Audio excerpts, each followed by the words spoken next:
नमस्कार। दी बलराम सैनी शो में आपका स्वागत है। आज हम एक बार फिर चर्चा करेंगे किसानों के आंदोलन की। देश का किसान अब सिर्फ हरियाणा पंजाब का नहीं, दूसरे राज्यों का भी उनके हक में, उनके समर्थन में खड़ा हो गया है। और सिर्फ किसान ही नहीं, दूसरे वर्गों के लोग भी किसान आंदोलन के समर्थन में खड़े हो गए हैं। इस प्रकार से किसानों का यह आंदोलन अब जन आंदोलन का रूप धारण कर चुका है। लेकिन दूसरी तरफ सरकार है, सरकार के अपने तर्क हैं। तो कुल मिलाकर एक गतिरोध की स्थिति दिल्ली में बनी हुई है। ना तो सरकार पीछे हटने को तैयार है और ना ही किसान। तो इस सब के बीच होगा क्या, जिसकी संभावना है वो हम चीज़ें आज आपके सामने शेयर करेंगे। केंद्रीय कृषि राज्य मंत्री अशोक चौधरी वो स्पष्ट तौर पर कह चुके हैं कि सरकार जो है वो अपने तीनों कानूनों को वापस नहीं लेगी। अब सरकार अगर ये कानून वापस नहीं लेगी तो ये 5 दौर की बात किस मुद्दे को लेकर हुई। दूसरे जो केंद्रीय मंत्री हैं वो भी बार बार ये स्पष्ट कर चुके हैं कि सरकार इन बिलों को वापस नहीं लेगी। उधर किसान हैं, वो चाहते हैं कि तीनों बिलों को वापस लिया जाए।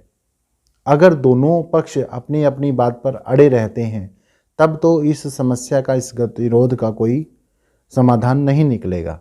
लेकिन जिस बात की संभावना है उन चीज़ों पर अगर हम विचार करें तो मुझे लगता है कि थोड़ा सा सरकार इस विषय में अपने जो निर्णय है उस पर विचार करेगी और कुछ हद तक किसानों को भी अपने जो हट है, अपनी जो बात है उससे पीछे हटना पड़ेगा। उसके तहत होगा क्या?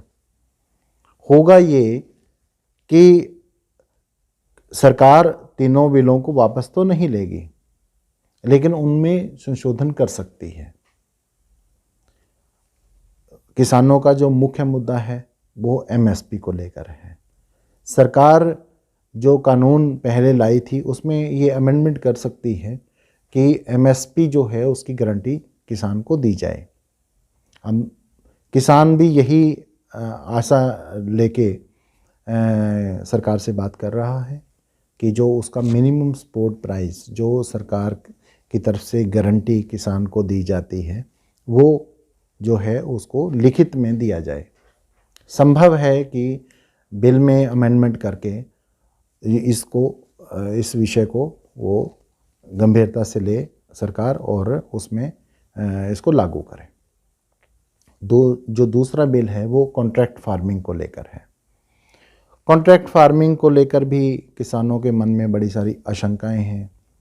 जो ये बार बार बात की जा रही है कि हमारी ज़मीनें जो है वो बड़ी कंपनियों को चली जाएंगी, तो उसके जो नियम हैं कॉन्ट्रैक्ट फार्मिंग के, ख़ास तौर पे जो उसकी क्वालिटी और क्वांटिटी का जो नियम है, फसल जब तैयार हो जाएगी वो किस क्वालिटी की होगी और उसकी कितनी क्वांटिटी होगी, उसका उत्पादन कितना होगा, उस प्रकार के जो राइडर हैं जिनको लेकर किसान बड़े भारी आशंका में हैं, तो उन पर सरकार जो है वो विचार करके वहाँ पे कुछ अपना पैनापन कम कर सकती है, तो किसान के हक में वो चीज़ ला सकती है।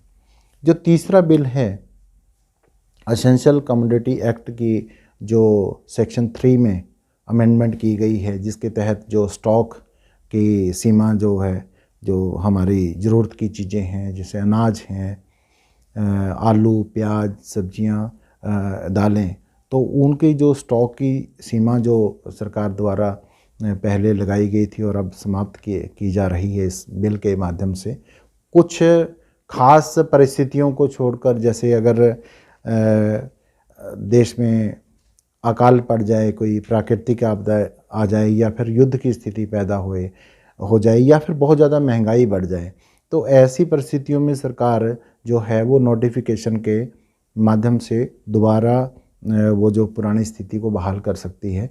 लेकिन इस सेक्शन 3 में जो अमेंडमेंट है आज की डेट में, तो उसमें जो है वो स्टॉक की जो सीमा थी उसको समाप्त कर दिया गया है। तो उसको लेकर भी किसानों के मन में कई प्रकार की दुविधाएं हैं। तो हालांकि किसान ये जो तीसरा बिल है इसको बहुत ज़्यादा गंभीरता से नहीं ले रहे, क्योंकि यह जो बिल है ये देश के आम उपभोक्ता को प्रभावित करता है, सिर्फ किसानों को प्रभावित नहीं करता है। तो उपभोक्ता अभी तक उस बिल की गहराई को समझ नहीं पाए हैं, इसलिए किसान के लिए भी वो बहुत बड़ी गंभीर मुद्दा नहीं है। मुद्दा है पहले दो बिलों का। पहले दो बिलों में भी सबसे ज़्यादा एमएसपी का। तो संभव है कि आने वाले दिनों में, आज की तो बैठक जो है वो कैंसिल हो गई है, छठे दौर की आज वार्ता होनी थी, तो कल जो गृह मंत्री अमित शाह के साथ किसान नेताओं की बैठक हुई है उसमें वो भी बेनतीजा निकली, जिसकी वजह से कल की बैठक उसके आज की जो बैठक थी वो जो है वो कैंसिल कर दी गई। अब सरकार भी एक रणनीति बना रही है अपने लेवल पे, किसान भी अपने रणनीति बना रहे हैं अपने लेवल पे। दोनों ही एक दूसरे की ताकत को और कमियों को असेस कर रहे हैं। एक जो इस आंदोलन में लगातार जो हो रहा है उसमें ये है कि सरकार भी बार बार किसान नेताओं को बुलाकर या फिर अपने जो माध्यम से, अपने प्रशासन के माध्यम से, अपने जो एजेंसियों के माध्यम से, खुफिया एजेंसियां हैं, सिक्योरिटी एजेंसीज हैं, उनके माध्यम से सरकारों किसानों के गुस्से को और उनकी ताकत को असेस कर रही है। वो भी ये देख रही है कि किसान इससे आगे क्या कर सकते हैं। उधर किसान भी सरकार की जो मंशा है उसको लगातार असेस कर रहा है और आगे दोनों ही पक्ष उस चीज़ को लेकर अपनी अपनी रणनीति बनाने में लगे हुए हैं। किसानों को न केवल हिंदुस्तान के हर वर्ग से बल्कि बाहर से भी, दूसरे देशों से भी समर्थन मिल रहा है। हालांकि कुछ लोग जो भारत विरोधी ताकतें हैं वो इसका फ़ायदा भी उठाने के फिराक में हैं, लेकिन अभी तक जो आंदोलन रहा है वो बड़ा शांतिपूर्वक रहा है और कहीं भी किसी ऐसी ताकत को अपनी कार्रवाई, अपनी हरकत करने का मौका नहीं मिला है। यह इस आंदोलन की खूबसूरती भी है और एक बहुत अच्छी बात भी है। तो हम ये उम्मीद करते हैं कि यह गतिरोध जल्दी से जल्दी समाप्त हो। सरकार भी थोड़ा अपने जो रुख में नरमी लाए, किसान भी सरकार के साथ मिलकर कोई एक ऐसा जो सर्वसम्मत एक फैसले तक पहुँचें, इसी उम्मीद के साथ आज के लिए इतना ही। धन्यवाद। जय हिंद, जय भारत।